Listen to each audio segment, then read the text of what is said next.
والصلاة والسلام على سيد الرسل وخاتم الأنبياء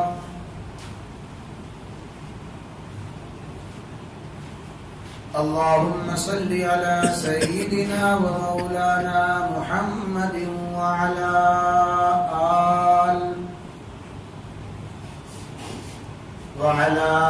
آل سيدنا ومولانا محمد وبارك وسلم.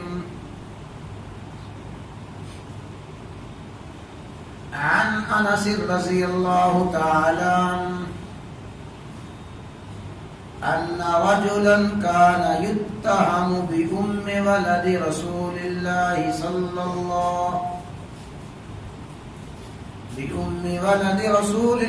صلى الله تعالى عليه وسلم، فقال رسول الله صلى الله تعالى عليه وسلم لعلي: اذهب فاضرب عنقه. فأتاه علي رضي الله تعالى عنه فإذا هو في ركي يتبرد فيها، فقال له علي: اخرج. فناوله يده فأخرجه فإذا هو مجبوب ليس له ذكر. فكف علي رضي الله تعالى عنه، ثم أتى النبي صلى الله تعالى عليه وسلم فقال: يا رسول الله إنه لمجبوب ما له ذكر، أو كما قال.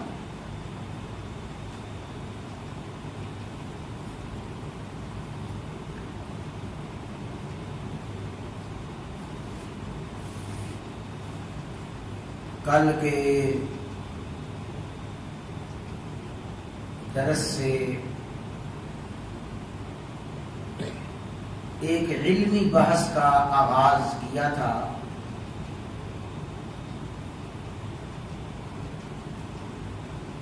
جس کا خلاصہ یہ ہے کہ امام الانبیاء، سید الانبیاء، خاتم الانبیاء، سیدنا و مولانا محمد الرسول اللہ صلی اللہ تعالی علیہ وسلم کی احادیث پر اور آپ کے فرامین پر ہر حال میں عمل کرنے کا مطلب کیا ہے، اور مخالفت حدیث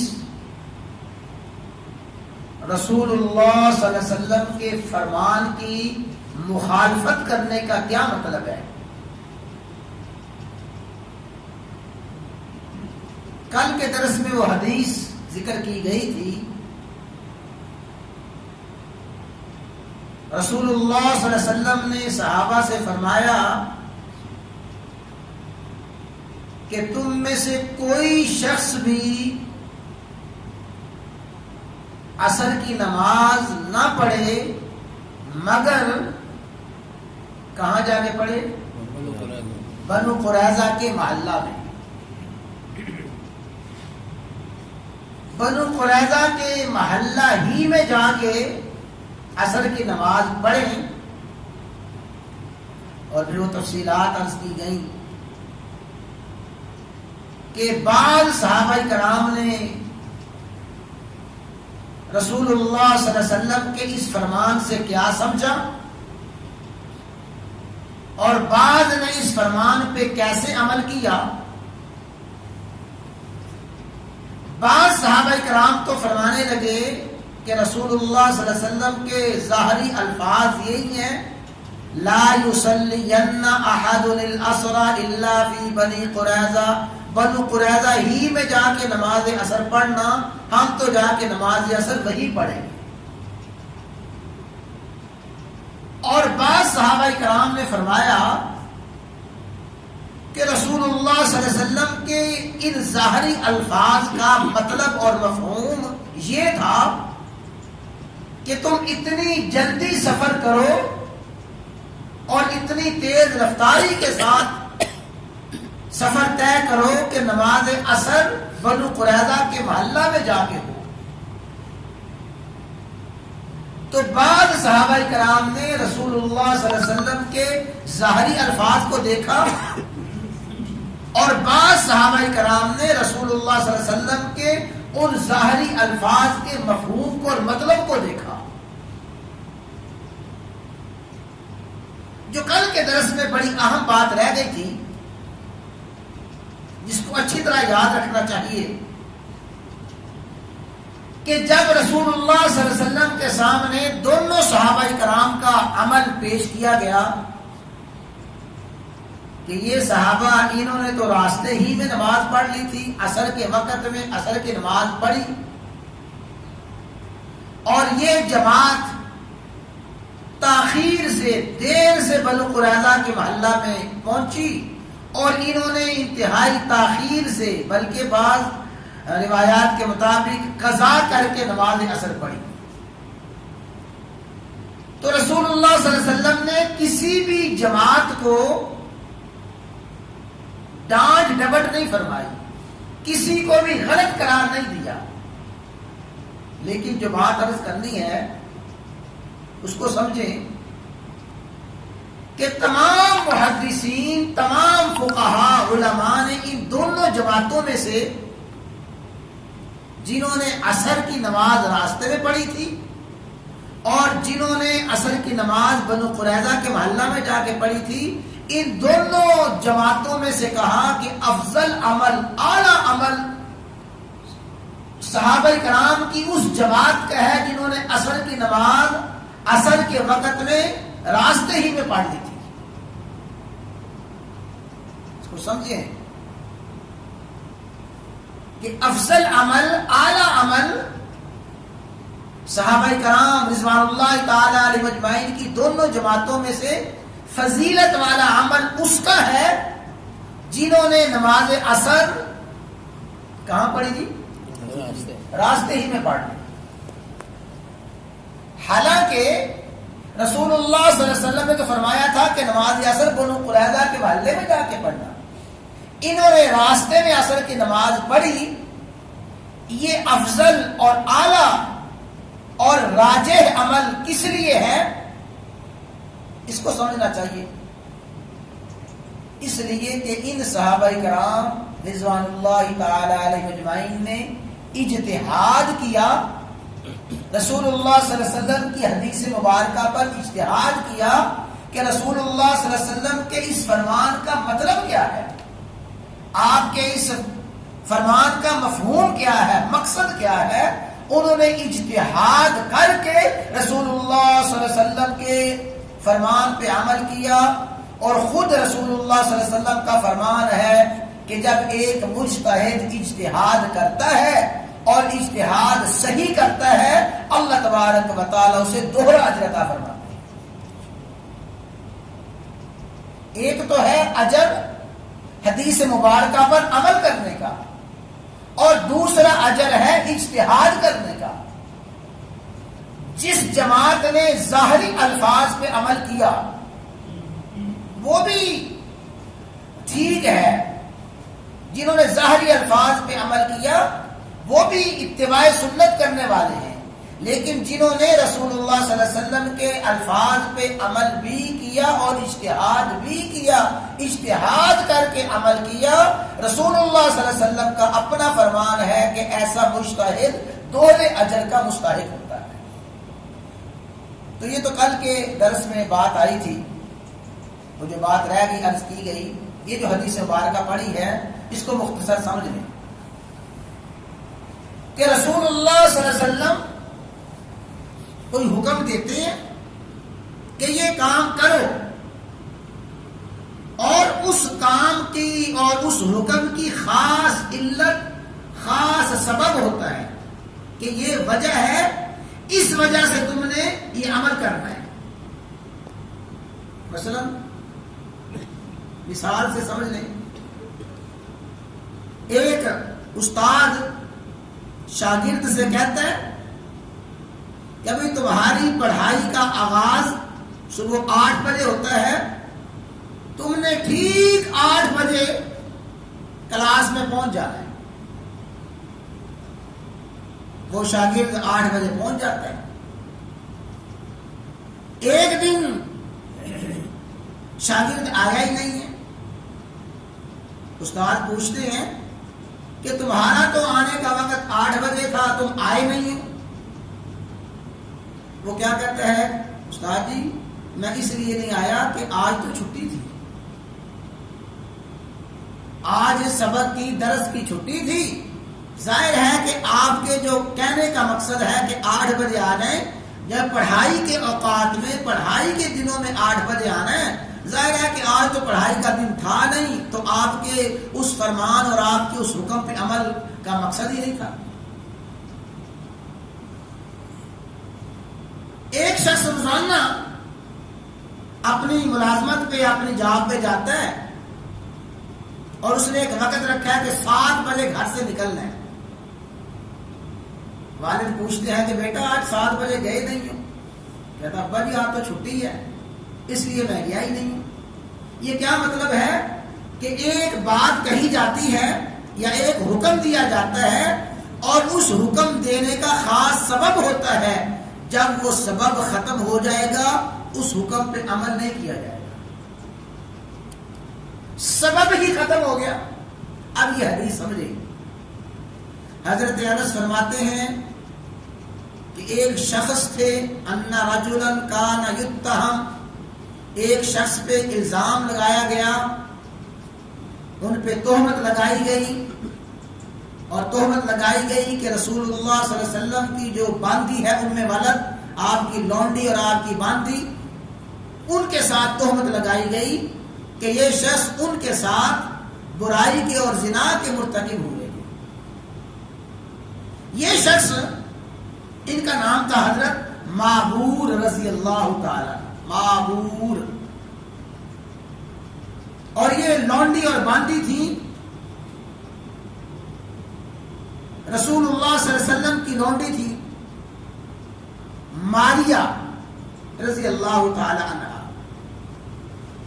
یہ معبور بھی غلام تھے اور یہ ام ولد یعنی رسول اللہ صلی اللہ علیہ وسلم کی باندی ماریہ یہ بھی غلامی کی زندگی گزار رہی تھی، اور یہ دونوں آپس میں چچازاد بھائی تھے، چچا اور تائی کے تھے۔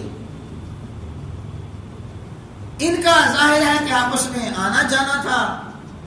حضرت معبور گھر میں آیا کرتے تھے، اپنی چچازاد بہن کے پاس ضرورت کے لیے بیٹھ جایا کرتے تھے۔ تو بعض منافقین نے یہ تہمت لگائی کہ معبور رضی اللہ تعالیٰ عنہ ام ولد کے ساتھ، اس ماریہ قبطیہ کے ساتھ ٹھیک نہیں ہے، معاذ اللہ یہ برائی کے اور بدکاری کے مرتکب ہوئے ہیں، اور یہ تہمت لگانے والے منافقین تھے۔ اور منافقین نے اس انداز کے ساتھ اس بات کو شہرت دی، رسول اللہ صلی اللہ علیہ وسلم تک یہ بات پہنچی۔ فقال رسول اللہ صلی اللہ علیہ وسلم علی، رسول اللہ صلی اللہ علیہ وسلم نے حضرت علی سے فرمایا، اذهب علی جاؤ، فاضرب عنقه، جا کے اس کی گردن اڑا دو۔ یہ جو ہے فاضرب عنقه، یہ امر کا صیغہ ہے، اور امر وجوب کے لیے ہوتا ہے، واجب ہے، لازم ہے کہ جا کے اس کی گردن اڑا دو۔ رسول اللہ صلی اللہ علیہ وسلم کے الفاظ کو دیکھیں اور تاکید اور حکم دیکھیں، اذهب علی جاؤ، جا کے اس کی گردن اڑا دو۔ لیکن یہ جو حکم دیا جا رہا ہے، اس حکم دینے کا ایک خاص سبب تھا، اور وہ سبب یہی تھا کہ معبور نے بدکاری کی ہے، برائی کی ہے، اس بدکاری اور برائی کرنے کے سبب وہ قابل گردن زدنی ہے، اس کی گردن اڑائی جائے گی، تو علی جاؤ، جا کے اس کی گردن اڑا دو۔ فَأَتَاهُ عَلِيٌّ، حضرت علی گئے تلاش کرتے کرتے، فَإِذَا هُوَ فِي رَقِيٍّ يَتَبَرَّدُ فِيهَا، دیکھا کہ وہ تو ایک کنویں میں بیٹھے یا تبرہ ٹھنڈک حاصل کر رہے ہیں، یعنی کنویں میں تھے، پانی کا حوض تھا، کنواں تھا، اندر بیٹھے غسل کر رہے تھے، غسل کر رہے ہیں. فقال له علی اخرج، حضرت علی نے فرمایا باہر نکلو. فناولہ یدہ، ان کا ہاتھ پکڑا معبور کا، فاخرجہ، ہاتھ پکڑ کے باہر نکالا. ظاہر ہے کہ یہ کچھ کھینچا تانی ہوئی، حضرت علی نے باہر نکالنا چاہا، حضرت معبور اندر غسل کر رہے تھے. اس کھینچا تانی میں جو حضرت معبور نے کپڑا اور تہمت باندھا ہوا تھا وہ تہمت کھل گیا. وہ تہمت جو کھلا، فَإِذَا هُوَ مَجْبُوبٌ لَيْسَ لَهُ ذَكَرٌ، حضرت علی نے دیکھا کہ وہ تو بیچارہ نامرد ہے. لَيْسَ لَهُ ذَكَرٌ، اس کا تو وہ اعلیٰ تناسل ہی نہیں ہے، وہ ہے ہی نامرد، وہ تو اس مردانگی کی صفات سے محروم ہے. جب حضرت علی نے فَإِذَا، اِذَا ہوتا ہے اچانک، ناگہاں، ارادہ تھا نہیں، بلا ارادہ اچانک جو نظر پڑی تو دیکھا تو وہ تو صفات مردانگی سے محروم ہے. فَكَفَّ عَلِيٌّ عَنْهُ، حضرت علی اس کو قتل کرنے سے رک گئے. تو بھائی حضرت علی قتل کرنے سے رک گئے، حالانکہ رسول اللہ صلی اللہ علیہ وسلم کا وجوبی حکم یہ تھا کہ علی جا کے اس کی گردن اڑوا دو، اسے قتل کر دو. آپ حکم دے رہے ہیں قتل کرنے کا، حضرت علی قتل کرنے سے رک گئے اور رسول اللہ صلی اللہ علیہ وسلم کی خدمت میں حاضر ہوئے. عرض کیا یا رسول اللہ صلی اللہ علیہ وسلم انہ لمجبوب ما لہ ذکر، وہ تو نامرد ہے، اس کے مردان کی صفات ہی اس کے پاس نہیں ہے. اور ایک حدیث میں آتا ہے کہ حضرت علی نے عرض کیا یا رسول اللہ صلی اللہ علیہ وسلم لم یخلق اللہ لہ ما للرجال، اللہ نے تو اس کا وہ آلہ بنایا ہی نہیں ہے، جو مردوں کا ہوتا ہے وہ تو ہے ہی نہیں ہے. تو جب یہ آپ نے منظر دیکھا، اس معبور کو قتل نہیں کیا، آپ کو آ کے سارا واقعہ بتایا. دوسری حدیث کے الفاظ یہ ہیں، رسول اللہ صلی اللہ علیہ وسلم نے فرمایا الشاہد یرا ما لا یرا الغائب، الشاہد یرا ما لا یرا الغائب، حاضر اور موجود آدمی وہ کچھ دیکھ لیتا ہے جو غائب نہیں دیکھتا. جو موقع پہ موجود ہوتا ہے وہ کچھ دیکھ لیتا ہے، جو موقع پہ موجود نہ ہو، غائب ہو، وہ نہیں دیکھ سکتا. گویا آپ نے حضرت علی رضی اللہ تعالی عنہ کے اس قدم کو بالکل درست قرار دیا. اب بظاہر تو دیکھا جائے، بظاہر رسول اللہ صلی اللہ علیہ وسلم کا جو حکم تھا اس کی تعمیل نہیں ہوئی، حکم کی خلاف ورزی ہوئی ہے بظاہر. لیکن رسول اللہ صلی اللہ علیہ وسلم کا جو حکم ایک خاص سبب سے تھا، جب وہ سبب نہیں پایا گیا تو اس حکم پہ عمل ہی نہیں ہونا تھا. تو حضرت علی رضی اللہ تعالیٰ عنہ نے جو کچھ کیا، حضور نبی کریم علیہ الصلوۃ والسلام نے اسے درست قرار دیا. تو ہر حال میں معاذ اللہ حدیث کی مخالفت کا مطلب یہ نہیں ہوتا کہ یہ حدیث کا مخالف ہے، عمل نہیں کر رہا، بلکہ اصل ہوتا ہے کہ کیا سبب تھا، کس سبب سے حضور نبی کریم علیہ الصلوۃ والسلام نے یہ حکم دیا. جب وہ سبب ختم ہو گیا اس حکم پہ عمل ہی نہیں ہوگا. اس کی بے شمار اور اس کی سینکڑوں مثالیں ہیں، بات طویل ہو جائے گی. بس ایک بات عرض کرتے ہیں کہ حضور نبی کریم علیہ الصلوۃ والسلام نے عاشورہ کے روزہ کے بارے میں فرمایا کہ یوم عاشورہ کا روزہ جس نے رکھنا ہے وہ 2 روزے رکھے. ایک روزہ رکھے 9ویں کا 10ویں کا، یا 10ویں کا اور 11ویں کا. کیوں؟ اس کا سبب کیا ہے کہ 10ویں محرم کا روزہ یہود بھی رکھتے ہیں. یہود کی مشابہت سے بچنے کے لیے تم 10ویں کے ساتھ ایک روزہ اور ملا. آپ نے جو 2 روزے رکھنے کا حکم دیا اس کا سبب اور علت یہ ہے تاکہ یہود سے مشابہت نہ ہو. لیکن علماء محدثین فرماتے ہیں کہ اب تو یہ علت ہے ہی نہیں، اب تو یہ سبب ہے ہی نہیں ہے. اب تو یہود عاشورہ کو روزہ رکھتے نہیں ہیں. تو اب جب علت نہیں ہے تو کوئی شخص صرف 10ویں محرم کو روزہ رکھ لے گا، اس کو بھی 10 محرم کے روزے کا پورا پورا ثواب مل جائے گا۔ جب سبب ختم ہو گیا، علت ختم ہو گئی، حکم پہ عمل کرنا خود بخود ختم ہو جائے گا۔ اسی حوالے سے 2-3 باتیں اور عرض کی جائیں گی، اللہ تعالیٰ سمجھنے کی ذہن میں بٹھانے کی توفیق